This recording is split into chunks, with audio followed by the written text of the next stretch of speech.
Good morning. We keep being told that the electric revolution is ongoing and everything's going really well. Well, this one caught my eye this morning. This is GB News again.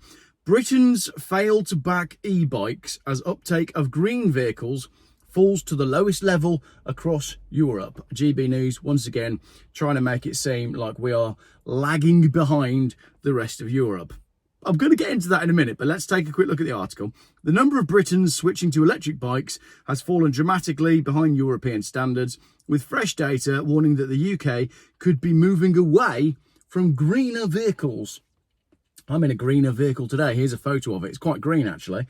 Only 77,000 miles. Many problems, including the fact that the temperature is reading -40. It's definitely not -40. It's quite hot. And for those of you that have said, Geoff, you haven't changed your t-shirt, I basically decided to implement a new system whereby I just bought like 6 or 7 yellow t-shirts, so I never really have to think about what I'm putting on in the morning. But when you see my road trip video that's going out on Sunday, it does look like I never get changed. I've just got lots of yellow t-shirts. Analysis showed that the UK achieved only 2.1% electric bicycle sales per 1,000 residents during 2024, placing it second last among 30 European nations. And all of that 2.1%, are they including all the free ones that have been given to YouTubers? Because I must have been offered 20, and I haven't got one yet. According to research, only Belarus recorded worst figures, while Nordic countries demonstrated vastly superior performance. Norway and Denmark achieved sales rates exceeding 36 units per 1,000 people, 15 times more than Britain's uptake. Have they realised that everybody in Britain is properly broke, and we have a government that is trying to financially destroy itself and its people? The research examined e-bike purchases relative to population size across Europe, which found that despite Britain's relatively strong economy, I'm quite sure where we're getting that one from. Obviously not someone that lives here or exists in the real world. Its performance was weak compared to nations with similar GDP. Industry figures have pressed on the Labour government to implement substantial financial measures to reverse the trend. Industry figures. Who's that then? People that sell electric bikes? They want to push the Labour government to implement substantial financial measures. They want to push the Labour government to use taxpayer money to help taxpayers buy very expensive electric bikes that they clearly don't need because they haven't bought them. Brilliant. This is fun. It's just like what's going on in cars. Tom Thornley, managing director of Paul's Cycles, attributed the poor performance to a lack of direct financial support, advocating for grants, rebates and VAT reductions.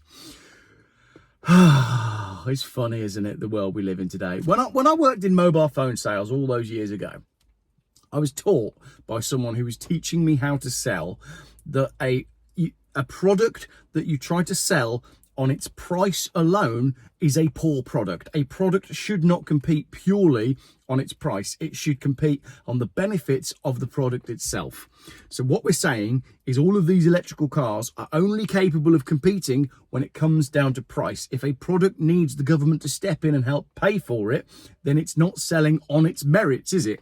The existing Cycle to Work scheme faces criticism for excluding key demographics. Lower income workers cannot participate due to salary sacrifice restrictions, preventing wages from falling below minimum levels, while self-employed individuals remain entirely ineligible.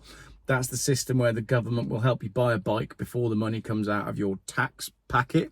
And as a result of the Cycle to Work scheme, the cost of bikes went up. It just did. It's time the government recognised e-bikes as a serious part of the green transport solution, Thornley stated. He emphasised that while electric bicycles represent substantial investments, British support mechanisms lack the promotion and generosity of subsidies available elsewhere in Europe.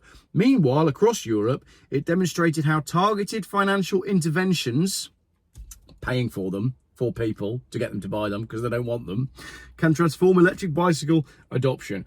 Right, so that got me thinking then about what's going on. So I've done videos in the past about the cycling industry, and with the amount of roads that are being removed to put in cycle lanes, and with the amount of focus that's on active travel and safe streets and low traffic neighbourhoods, you would think that the bicycling industry in the UK would be absolutely flourishing, when we know, because I've done these videos before, the bicycle industry in the UK is on its arse. It's absolutely collapsing. So nobody is moving over to bikes, despite the fact that the government is telling the motorists that they're taking all of the space out of the roads to give them to the bikes. It's insane, and it's happening nationwide, and it's all to do with C40 Cities, Agenda 2030, and all of that nefarious stuff. However, this then led me to another article, which I think I saw on Twitter, which was about electric vehicle adoption in the USA. Stay with me for this one.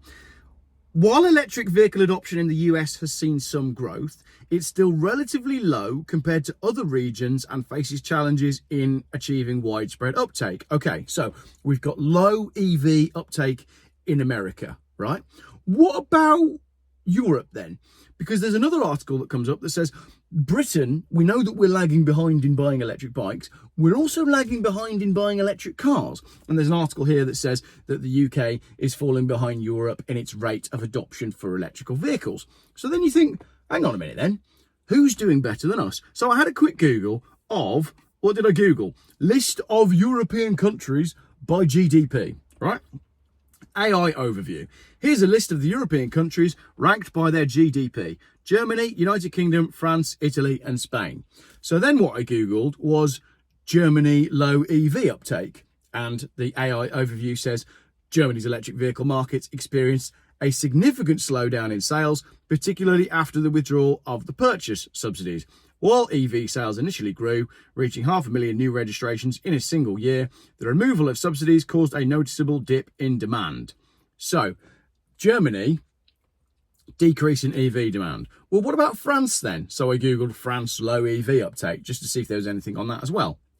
While France has seen an increase in the number of electric vehicles on the road, the pace of EV adoption, particularly battery electric vehicles, is not as high as in some other European countries. France is experiencing a decline in EV sales, especially for plug-in hybrids, and a slower overall growth rate compared to the previous year.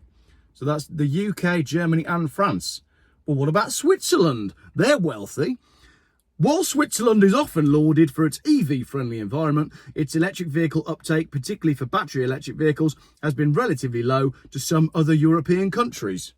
Well, not the ones that we've just discussed, because we've just done the UK, Germany and France, and America as well. I know they're not in Europe.